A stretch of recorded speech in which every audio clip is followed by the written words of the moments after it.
Éternel, j'aime le séjour de ta maison, le lieu où ta gloire habite. La grâce, la miséricorde et la paix vous sont données de la part de Dieu notre Père, de la part de Jésus-Christ le Fils du Père et de la part du Saint-Esprit, notre Consolateur. Amen.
Bien-aimés, je vous salue dans le précieux nom de notre Seigneur Jésus-Christ. Le Seigneur nous donne l'occasion ce jour de venir l'adorer, de venir magnifier son nom. Mais notre Dieu est un Dieu 3 fois saint. Nous ne pouvons pas rentrer en sa présence sans nous repentir, sans nous reconnaître que nous sommes des âmes pécheurs, sans rechercher sa miséricorde. C'est pour cela, bien-aimés, que je nous invite à nous humilier devant notre Seigneur et à confesser nos péchés. Père éternel, Dieu Tout-Puissant, nous te disons merci.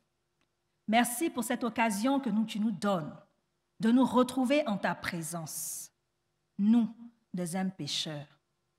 Père, ce matin encore, nous voulons te demander pardon. Pardon pour nos fautes, pardon pour nos manquements, pardon pour toutes les fois où nous avons pensé et agi en dehors de ta volonté. Père, il n'y a rien de saint en nous. Nous avons besoin de ta clémence. Nous avons besoin de ta miséricorde. C'est pour cela, ô Père éternel, que nous t'invoquons. Nous implorons ta miséricorde.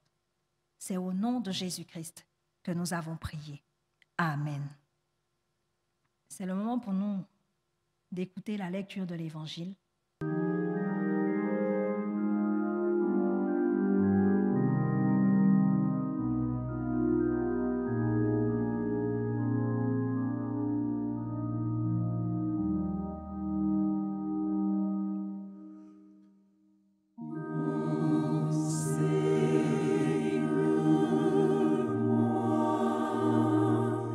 Seigneur,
inclinons-nous dans la prière.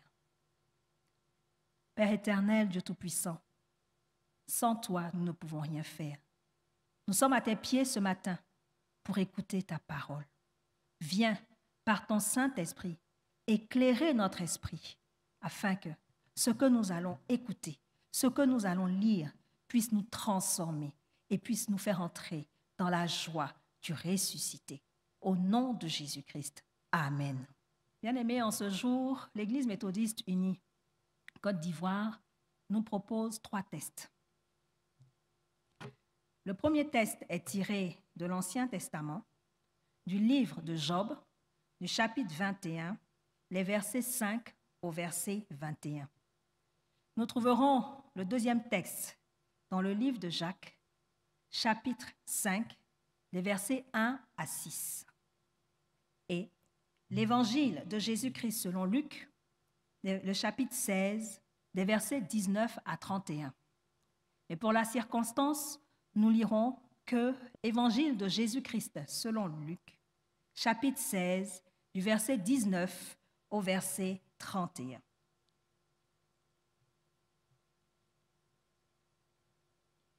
Il y avait un homme riche qui était vêtu de pourpre et de fin lin, et chaque jour menait une vie joyeuse et brillante.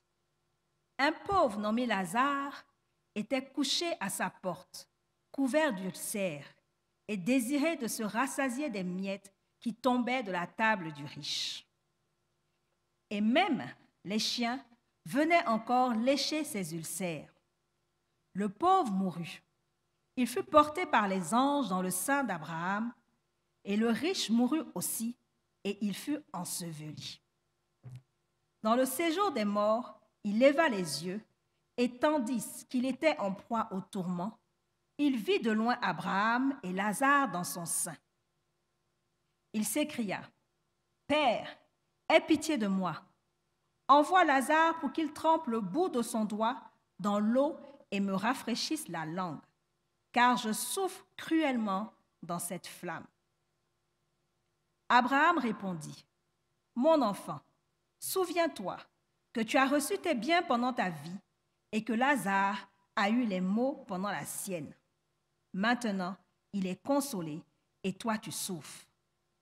D'ailleurs, il y a entre nous et vous un grand abîme, afin que ceux qui voudraient passer d'ici vers vous ou de là vers nous ne puissent le faire. » Le riche dit, « Je te prie donc, Père Abraham, d'envoyer Lazare dans la maison de mon père, car j'ai 5 frères.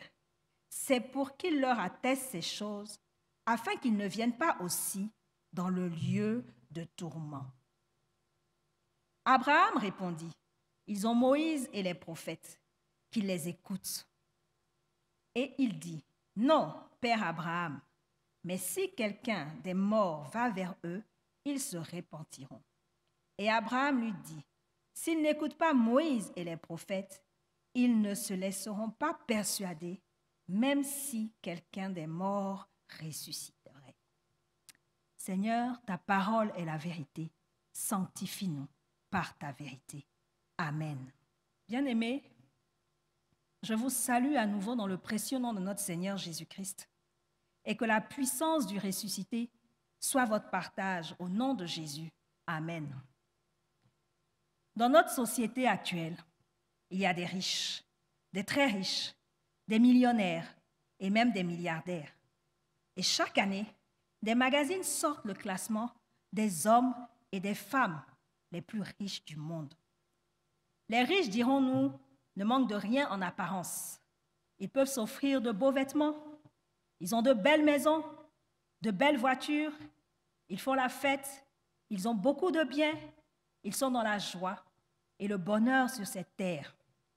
Mais une chose est inévitable. Depuis la chute d'Adam et Ève, c'est la mort. Que tu sois riche, que tu sois pauvre, bon ou mauvais, tu vas mourir. Ce sera la fin de ton pèlerinage sur terre et le début d'une étape qui est éternelle, qui n'a pas de fin. Notre mort physique est un passage vers l'au-delà. vers l'éternité. Riche ou pauvre, quel sera notre sort dans l'éternité, chers frères et sœurs? C'est pour cela qu'en ce dimanche 10 mai, jour d'adoration de notre Seigneur, l'Église méthodiste unie Côte d'Ivoire nous invite à méditer sur le thème suivant: bonheur terrestre sans suite céleste. À partir des 3 textes que nous venons de lire. Nous avons lu Job, chapitre 21, du verset 5 au verset 21. Dans ce passage biblique, Job, un homme pieux et riche, est soudainement frappé par le malheur et la souffrance. Il réfute l'idée de son ami Sophar, selon laquelle les pécheurs ne peuvent pas connaître la richesse ni le bonheur, en soulignant que les méchants prospèrent. Tout réussit aux méchants et Dieu n'intervient pas contre eux alors qu'ils méprisent leur autorité. Mais quand vient la mort, après ce bonheur terrestre, leur destination, c'est le séjour des morts, l'enfer, le lieu des tourments et de souffrances, l'étang de feu. Leur bonheur terrestre est fini. Il n'y a pas de suite céleste. Dans le deuxième passage, tiré de l'épître de Jacques, au chapitre 5, les versets 1 à 6, Jacques avertit les riches au sujet de leur richesse. Il leur parle de leur remords à venir à cause des pièges de l'argent dans lesquels ils tombent. Il dénonce leur manière de se comporter et la manière dont ils utilisent leur argent. Ils exploitent leurs employés, ne pensant qu'au profit matériel et au plaisir superficiel, sans se soucier des autres, encore moins du jugement de Dieu. Jacques les traite de méchants. Dans l'évangile de ce jour, tiré de Luc, chapitre 16, des versets 19 à 31, le Seigneur raconte l'histoire de 2 vies, de 2 morts et de 2 au-delà, c'est-à-dire leur destination et leurs conditions après leur mort. C'est l'histoire du riche et du pauvre Lazare. Ces 3 textes que nous avons lus évoquent des questions relatives à la richesse des hommes pendant leur vie, qu'ils soient bons ou mauvais, mais aussi leur destination finale après la mort. L'attitude mauvaise des hommes vis-à-vis de l'argent a des conséquences sur celle-ci dans l'au-delà. Que font-ils avec leur argent? Comment l'utilisent-ils? D'où le thème de ce jour, le bonheur terrestre sans suite céleste, avec pour appui le verset de méditation tiré de Luc, chapitre 16, le verset 25. Abraham répondit: « Mon enfant, souviens-toi que tu as reçu tes biens pendant ta vie et que Lazare a eu les maux pendant la sienne. Maintenant, il est ici, consolé, et toi tu souffres. » Amen. Pour mieux comprendre notre texte, nous allons définir quelques mots-clés de notre thème et ensuite nous verrons le contexte du texte choisi et l'explication de ce texte. Ces 2 premières parties nous permettront de retenir certains éléments que nous pourrons mettre en pratique. Qu'est-ce que le bonheur? Le bonheur est considéré comme un état de pleine satisfaction. Le bonheur a pour synonyme la joie, la félicité. C'est ce qui rend heureux. Définissons à présent l'adjectif terrestre. L'adjectif terrestre correspond à tout ce qui se passe sur la terre, par opposition au ciel. Et nous pouvons donc, juste avec ces mots, redéfinir notre thème de la manière suivante. une vie de pleine satisfaction, de joie, de bonheur sur terre sans prolongement dans la demeure de Dieu. Sur terre, mes frères et sœurs, mes chers parents, quand nous sommes vivants, qu'est-ce qui peut bien être à l'origine d'une vie pleine de satisfaction, de joie, qui rend heureux, mais qui est sans suite dans l'au-delà, dans l'éternité? Cherchons la réponse dans notre texte du jour. L'évangile de Jésus-Christ selon Luc, le chapitre 16, des versets 19 à 31. Au début du chapitre 16, Jésus donne un enseignement sur la gestion des biens qui nous sont confiés. Il donne un enseignement sur l'argent avec la parabole de l'intendant fidèle qui doit rendre compte de ce qui lui a été confié. Son enseignement dérange les pharisiens car ils s'imaginent que l'argent est un signe d'approbation divine. La richesse est un signe que Dieu vous récompense pour votre justice.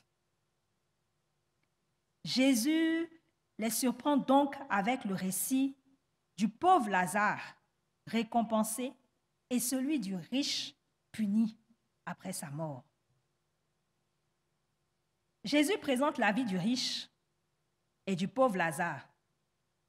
Il décrit leur vie, ce qui se passe après leur mort, où ils sont et quel est leur état. Sont-ils dans un état de pleine satisfaction, de félicité, de joie ou dans un état de souffrance, de lamentation, de regret et de remords?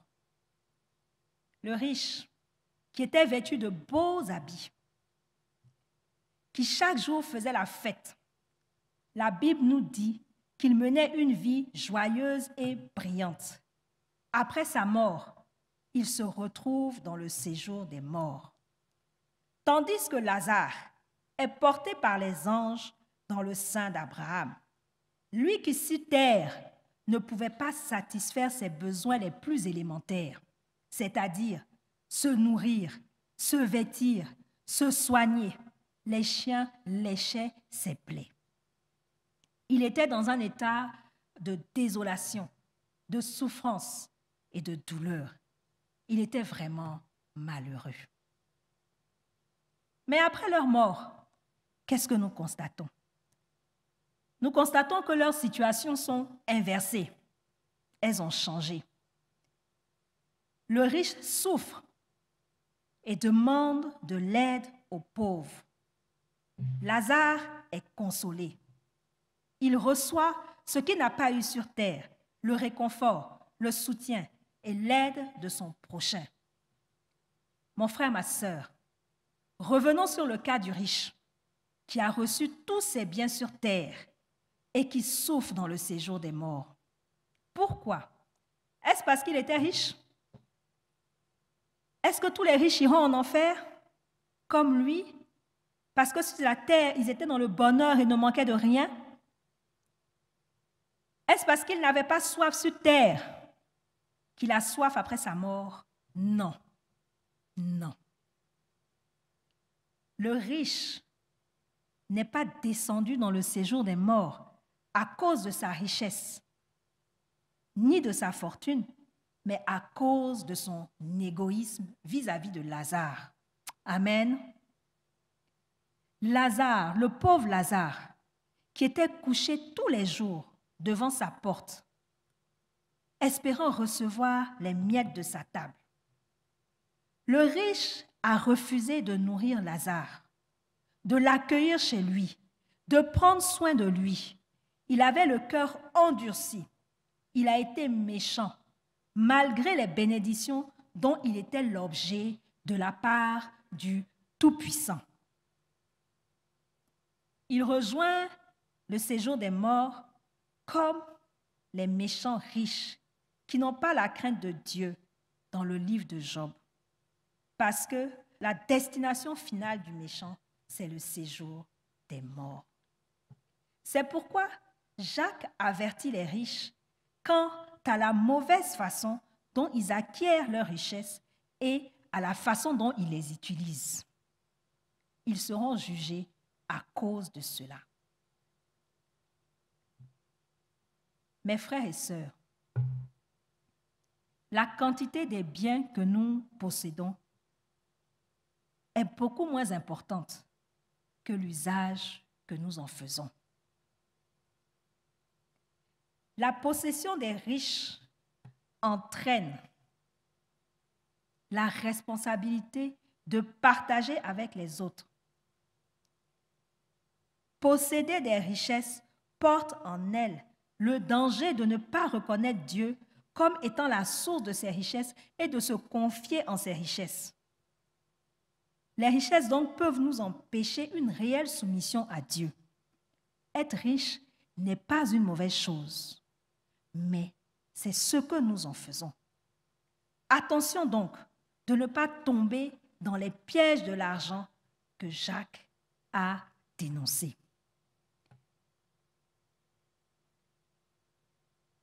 Il est important, à ce stade de notre méditation, de se poser quelques questions.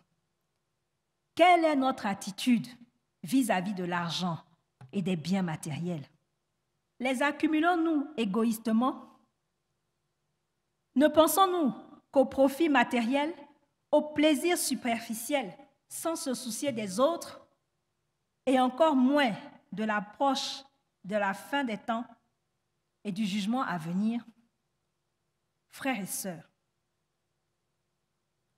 nous devons, en ces temps de Pâques, le Seigneur nous donne l'occasion de rentrer en nous-mêmes, de vivre la résurrection.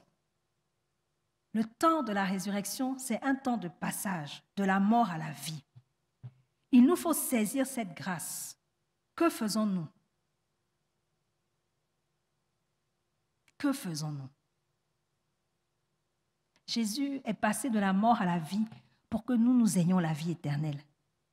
Et il ne faut pas que notre relation avec l'argent, nos belles maisons, nos belles possessions, nos belles plantations de palmiers, de café, de cacao, d'anacarde, creusent un abîme entre nous et notre Créateur dans l'au-delà. Que nos richesses soient un moyen pour nous de rechercher la volonté de Dieu dans la gestion de ce qu'il nous a confié pendant notre séjour sur la terre. Soyons de bons intendants pour nous, pour nos familles, pour nos amis et pour tout ce que Dieu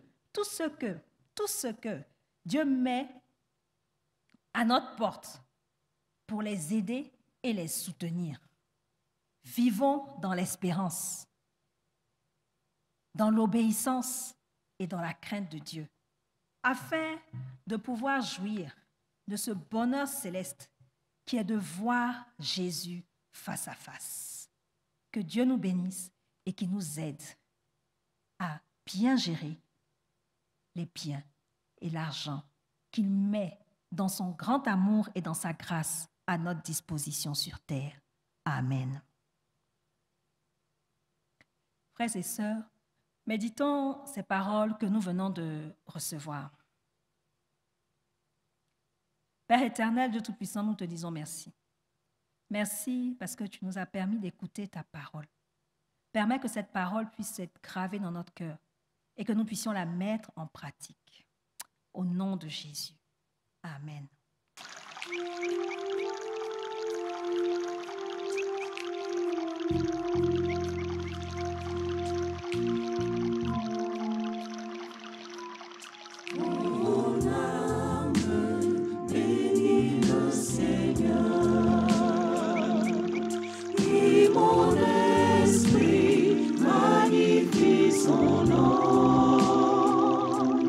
Car la mort n'a pas pu le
son nom.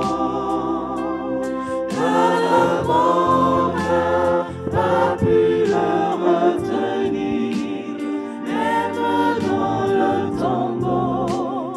Jésus est Seigneur, même dans le tombeau. Jésus est Seigneur, même dans le tombeau. Jésus est Seigneur, même dans le tombeau. Jésus est Seigneur, même dans le tombeau. Jésus est Seigneur, même dans le tombeau. Jésus est Seigneur.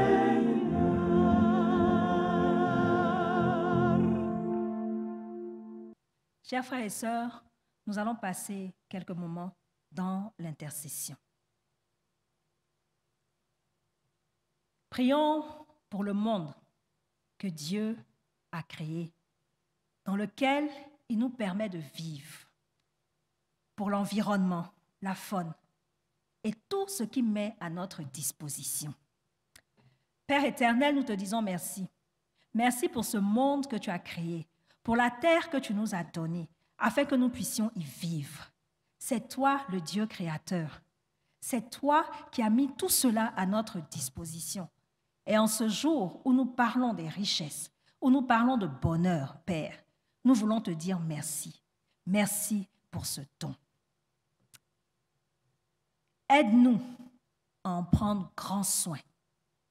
Aide-nous, Père éternel, à reconnaître dans tout ce que nous voyons sur cette terre ta présence et ta gloire. Merci, Seigneur. Prions afin que nous ne puissions pas détruire cette terre par notre cupidité, par notre avidité, car nous savons que quelquefois nous sommes prêts à tout pour obtenir de l'argent. Père éternel, Dieu Tout-Puissant, nous nous présentons devant toi et nous présentons le monde entier. Aide-nous, Seigneur, à ne pas détruire notre environnement, à ne pas détruire tout ce que toi tu as mis à notre disposition à cause de l'amour de l'argent, à cause de la mauvaise gestion de toutes ces richesses. C'est toi, Père, qui as la capacité de nous aider à le faire. Et nous t'en supplions, aide-nous.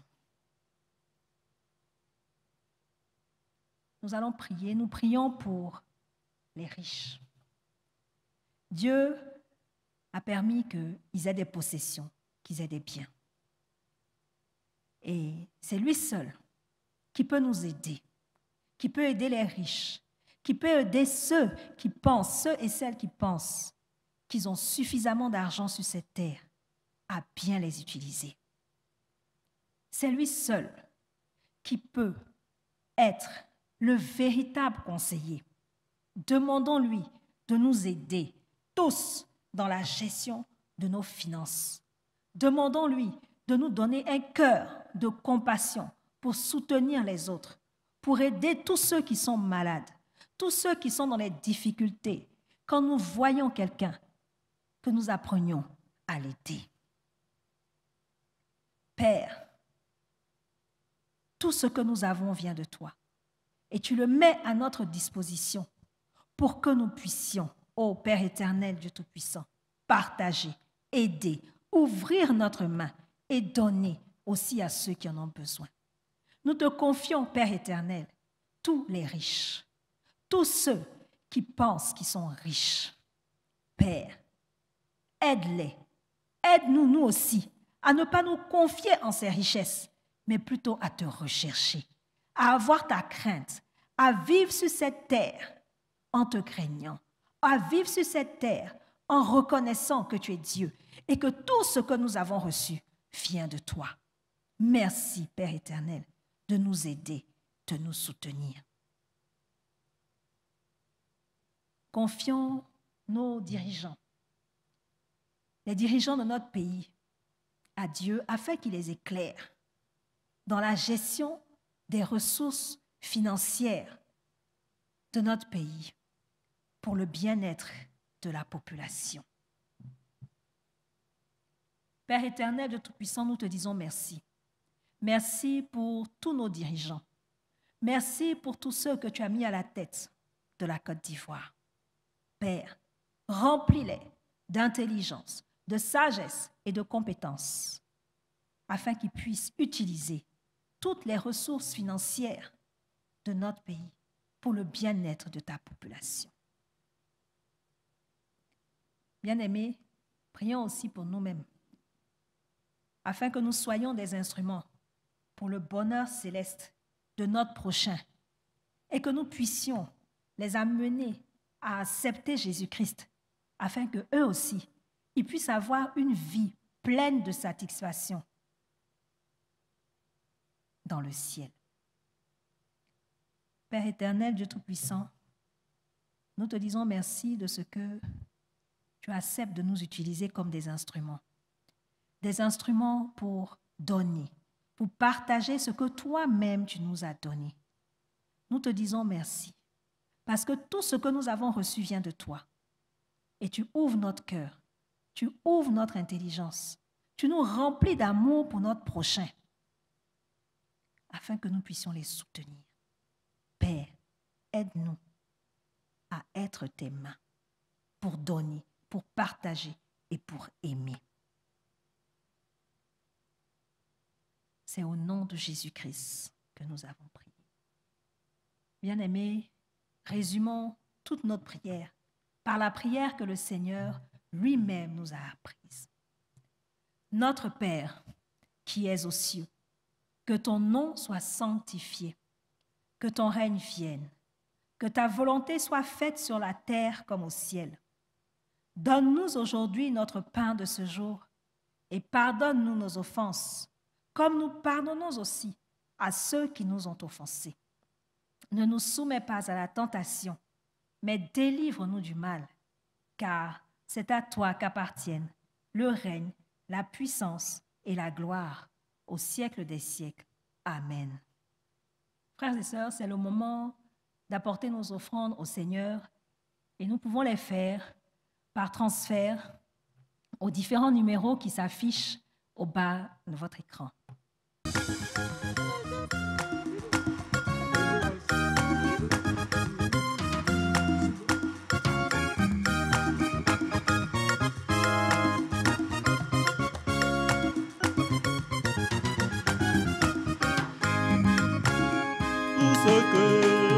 Tout ce que je suis, c'est grâce à toi.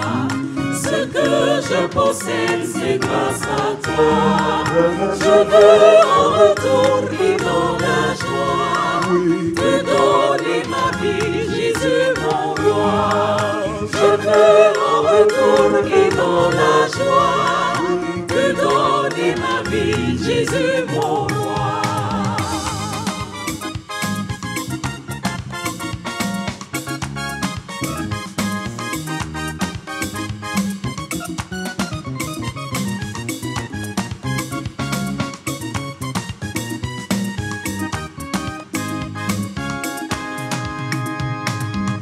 Ce que je suis, c'est grâce à toi. Ce que je possède, c'est grâce à toi. Je veux en retour et dans la joie te donner ma vie, Jésus mon roi. Je veux en retour et dans la joie te donner ma vie, Jésus mon roi.